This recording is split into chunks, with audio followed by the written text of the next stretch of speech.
खंडहर के अंदर बीजों का भंडार लगा हुआ था और वहाँ एक खड़ा हुआ बैल आंसू बहा रहा था।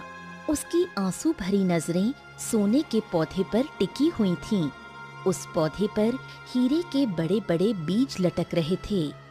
जाओ, सच्चे मनुष्य को जब तुम यहाँ पर लेकर आओगे और वो सच्चा मनुष्य परीक्षा से गुजरेगा, तभी सब कुछ ठीक होगा।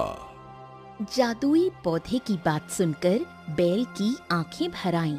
वो खंडहर से बाहर चला गया और जंगल की गहराइयों में खो गया।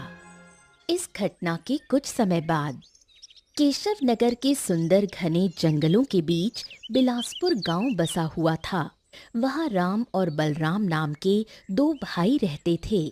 बलराम भैया, ओ बलराम भैया, बलराम भैया, आपके पिताजी की तबीयत अचानक से बिगड़ गई है। जल्दी घर चलिए, चलिए। अरे ये क्या कह रहे हो तुम? चलो।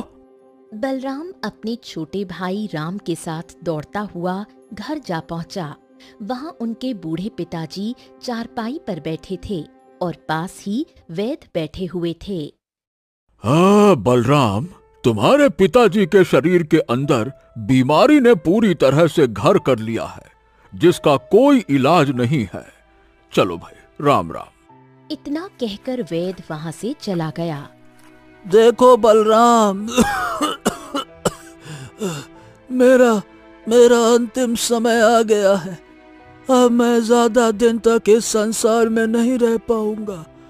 देखो बलराम, मुझे तुम पर भरोसा है।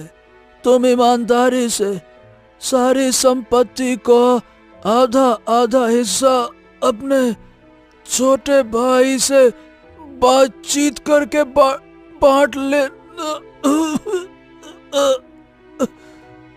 इतना कहकर बलराम के बूढ़े पिता ने दम तोड़ दिया। कुछ देर बाद वो दोनों अपने पिता का अंतिम संस्कार कर घर लौट आए। कुछ समय बीत गया। एक दिन बलराम की पत्नी राधा, जो कि बहुत चतुर और तेज थी, बलराम से बोली, पिताजी को गए काफी समय हो गया है। मुझे लगता है कि अब तुम दोनों भाइयों को संपत्ति का बंटवारा कर देना चाहिए। बाहर से देखने पर बलराम बहुत अच्छा इंसान लगता था, लेकिन अंदर से उसमें भी चतुराई, लालच और मक्कारी कूट कूट कर भरी थी। कहे तो तुम सही रही हो। मैं तो हमेशा सही कहती हूँ। मेरी बात मानो। हमारा जो खेत है वो आधा बंजर है और आधा हरा भरा। हरा भरा खेत अपने हिस्से